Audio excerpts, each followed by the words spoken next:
بننسى ان احنا في الاخر يعني بني ادمين. مش هقول لكم بقى مسلم ومسيحي يعني ناس المفروض يكون جوانا يعني جوه عقلنا تفكير. انت راجل متعلم وانت ست متعلمه وانت ولد متعلم وانت بنت متعلمه، ما بيفكروش التفكير ده خالص للاسف. ترجع وتشوف ان يعني وقت ما تقع في شده بتلاقي للاسف الشديد الاغراب هم اللي بيقفوا جنبك عكس الاهل. ممكن تلاقي اهلك سوري يعني في اللفظ مش سائلين فيك، معلش يعني هم عارفين انك انت بتمر بمشكله او حد عندك في المستشفى ما بيسالش عليك. تيجي تقول لك ده انت احسن من الغريب. دي الجمله اللي كتير جدا من المصريين بيقولوها. هقول لكم الحاجه جميله قوي.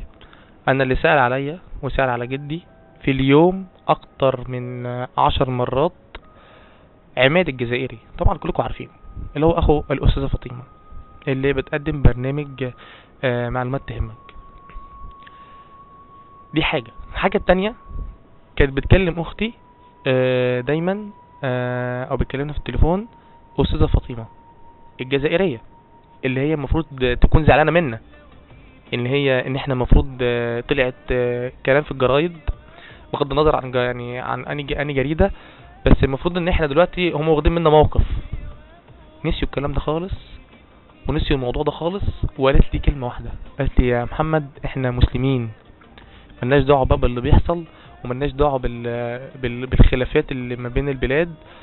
احنا في الاخر مسلمين ولازم نقف جنب بعض. اخوها بيبكي بيعيط، اقسم بالله العظيم الولد ده كان منهار نفسيا وهو بيقول لي يا محمد طمني على جده. والله العظيم جت من جزائري، ما جاتش من واحد مثلا قريب ليا.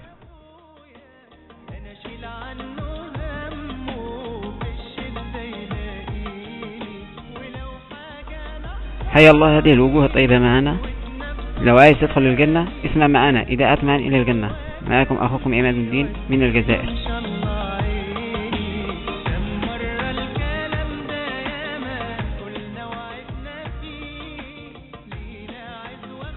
مثلا يعني هو ممكن يعني عرف متأخر، بس الجزائري عرف وقتها في لحظتها لأنه هو دايما على اتصال معايا.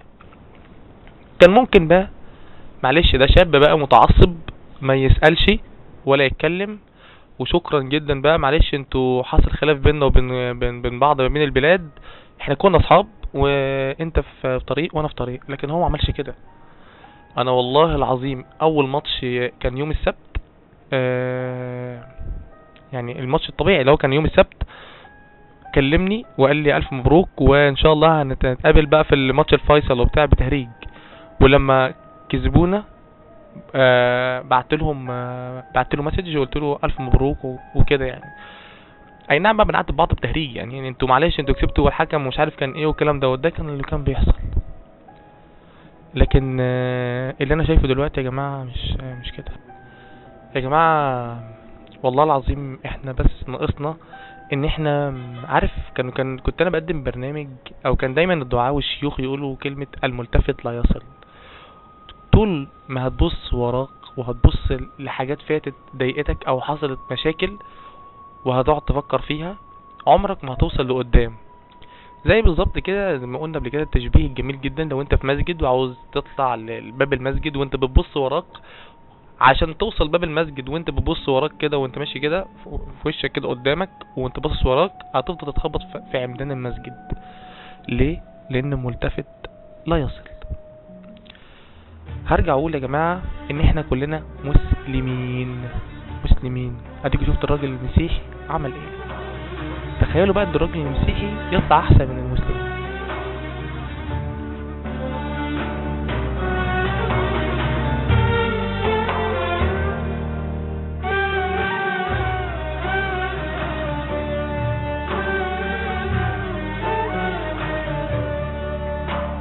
يا رب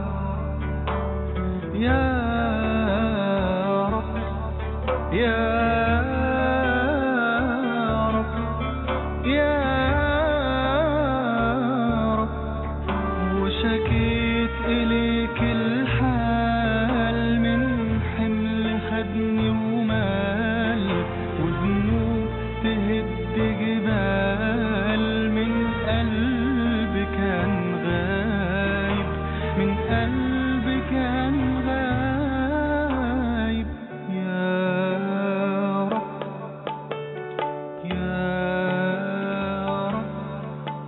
خدني طريقي إليك ورميت حمولي عليك، خدني طريقي إليك ورميت حمولي عليك، بهرب من نفسي ليك والقلب ليك تايب. يا رب يا رب دقيت بشوق بابك وبكيت على عتابك، دقيت بشوق بابك وبكيت على عتابك، مستني لجوابك ما تردنيش خايب. يا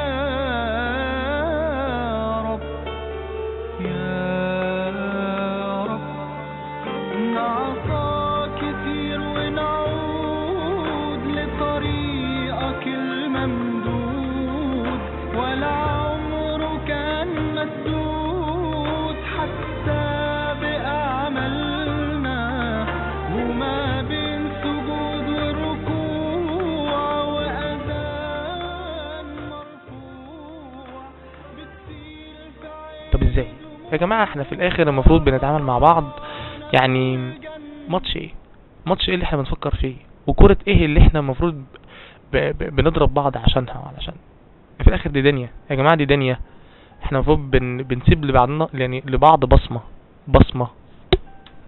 انا من ضمن الناس اللي بصراحة يعني وقت المشكلة اتنرفزت واتضايقت وزعلت، لكن لقيت شيوخ ودعاة سمعتهم وناس بجد احسن مني مليون مرة، عرفت ان هم تفكيرهم بصراحة ممتاز. يعني لما يجي يقولك في الاخر يعمل دي كورة واحنا كلنا مسلمين وعرب والكلام دوت، ازاي يصدر منا حاجة زي دي؟ لا، ده كده ما ينفعش يا جماعة. احنا كده يعني بنخسر ناس تانية.